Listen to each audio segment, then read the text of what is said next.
अगर आप student, professional, business person या हाउसवाइफ हैं और आपको लाइफ में फेलियर, रिजेक्शन और रिलेशनशिप परेशान करता है, तो चलिए आपको ऐसी जर्नी पर ले चलता हूँ जो इनकी वजह तलाश कर आपको आगे बढ़ने में मदद करेगा। आगे बढ़ने से पहले एक इंटरव्यू बोर्ड रूम को देखते हैं। इंटरव्यू के लिए 2 कैंडिडेट पहुंचते हैं। पहले कैंडिडेट को इंटरव्यू के लिए बुलाया जाता है और पूछा जाता है कि सामने वाली बिल्डिंग का हाइट क्या है।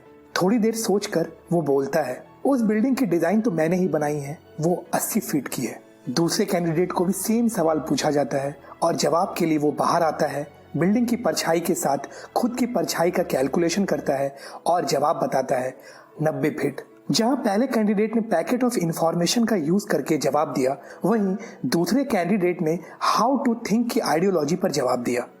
एक्चुअली हम कैसा सोचते हैं ये इस बात पर निर्भर करता है कि बचपन में हमें कैसा सोचना सिखाया गया है। किसी चीज को लेकर बचपन में जब आप क्यूरियस होते थे तो आपको कुछ पैकेट ऑफ इंफॉर्मेशन दे दिया जाता था ताकि आप संतुष्ट हो जाएं और सोचना बंद कर दें, और धीरे धीरे हमारे सोचने का यही तरीका बन जाता है। 3 तरीके हैं जिनसे हमें पैकेट ऑफ इंफॉर्मेशन मिलता है। पहला, हमारे पेरेंट्स, फ्रेंड्स और वो लोग जिनका हम भरोसा करते हैं। दूसरा, टीवी, मूवी और वो लोग जिन्हें हम इंटरनेट पे फॉलो करते हैं। और तीसरा, हमारी अपनी फीलिंग और एक्सपीरियंस से। आपको बता दूं कि होता यह है कि जब पैकेट ऑफ इंफॉर्मेशन पर विश्वास करना शुरू कर देते हैं तब हमें सेंस ऑफ सेटिस्फैक्शन महसूस होता है और हम आगे सोचना बंद कर देते हैं। खुद से सोचने की वजह पैकेट ऑफ इंफॉर्मेशन पर भरोसा करके हमारे कई सवाल अनसुलझे रह जाते हैं। आज मीडिया और डिजिटलाइजेशन के इस दौर में एक इंसान को बहुत कम अपॉर्चुनिटी मिलती है अपने दिमाग को यूज कर कुछ सोच पाने की। 213 पन्ने की अपनी book the rudest book ever में श्वेताब गैंगवार ने बताया है कि कैसे रिजेक्शन हमें कमजोर बना पाता है, कैसे टीनेजर प्यार मोहब्बत के चक्कर में फंसकर जीवन बर्बाद कर रहे हैं, फेलियर को देखने का हमारा नजरिया कितना गलत है, कैसे हमारा जीवन दूसरों के अप्रूवल का मोहताज बना हुआ है। द रूडेस्ट बुक एवर की कुछ की लर्निंग आपसे शेयर करूंगा जिसमें श्वेताब ने बताया है कि कैसे फाउंडेशनल प्रिंसिपल को फॉलो करके हम अपने नजरिए को बदल सकते हैं। पर उससे पहले आपको बता दूं कि श्वेताब एक पब्लिक स्पीकर और प्रोफेशनल प्रॉब्लम सॉल्वर हैं जिनकी यूट्यूब पर 2 मिलियन से भी ज्यादा फॉलोअर्स हैं। श्वेताब बताते हैं कि जीवन में किसी भी परिस्थिति से डील करने के लिए हमें ये पता होना चाहिए कि वो क्या है जिससे हमें डील करना है। पहले तो अपने दिमाग में किसी चीज को लेकर हम परसेप्शन बनाते हैं और बाद में परसेप्शन के बेस पे एक्सपेक्टेशन। एग्जाम्पल के लिए शेर, इस शब्द के साथ जो हमारा परसेप्शन जुड़ा है वो ये है कि शेर एक जंगली और खतरनाक जानवर है और उससे एक्सपेक्टेशन ये है कि वो हमें हानि पहुंचा सकता है। वहीं अगर पालतू कुत्ते की बात करें तो परसेप्शन यह है कि वो एक फ्रेंडली और प्लेफुल बिहेवियर वाला जानवर है और एक्सपेक्टेशन यह है कि वो हमें नुकसान नहीं पहुंचाएगा।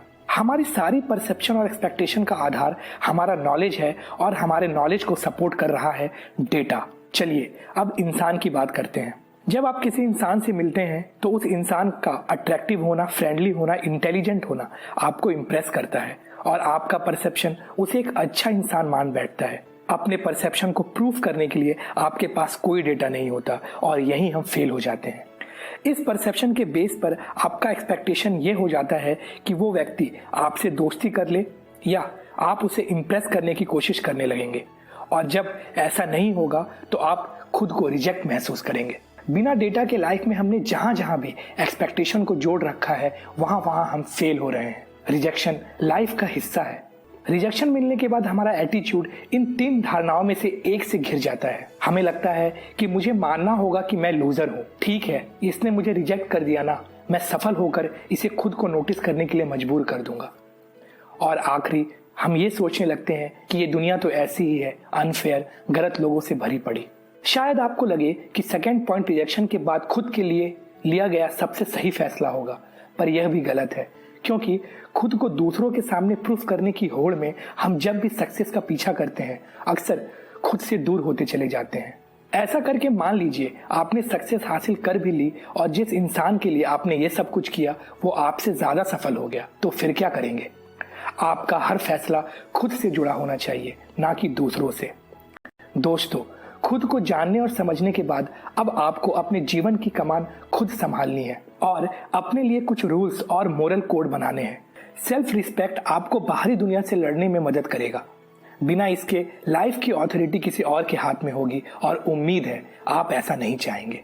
वहीं सेल्फ कंट्रोल आपको अपनी बुरी आदतों से लड़ने में मदद करेगा। सेल्फ रिस्पेक्ट और सेल्फ कंट्रोल के ऑथर की सोच ने बुक में जान डाल दी है। एक और नजरिया खुद को बेहतर बनाने के लिए जो ऑथर ने दिया है वो है खुद को इंसान के बदले राष्ट्र के रूप में देखने की। आप एक इंसान नहीं, पूरा राष्ट्र हैं। दूसरे लोग दूसरे राष्ट्र हैं। आपके पेरेंट्स, भाई बहन, दोस्त आपके पड़ोसी देश हैं और आप खुद देश के प्रेसिडेंट हैं। आपके अपने रूल्स और मोरल कोड्स आपका कॉन्स्टिट्यूशंस है, जिसमें रूल्स ये बताता है कि देश को क्या क्या चीजें हार्म पहुंचाएगी और मोरल कोड ये बताएगा कि कौन सी लक्ष्मण रेखा कभी क्रॉस नहीं करनी है। आपका सेल्फ कंट्रोल आपका सिक्योरिटी फोर्स है जो आपके रूल्स और मोरल कोड को लागू करवाएगा। आपका डिजायर टेररिस्ट है जो आपको हार्म पहुंचाता है। आपका ईगो अपोजिशन पार्टी है जो बेस्ट तो बनना चाहती है पर उसे पता ही नहीं कि बेस्ट है क्या। दोस्तों, परिस्थिति कैसी भी हो यह कभी आपके कंट्रोल में नहीं होगी, पर उस परिस्थिति में लिया गया डिसीजन हमेशा आपके कंट्रोल में होगा।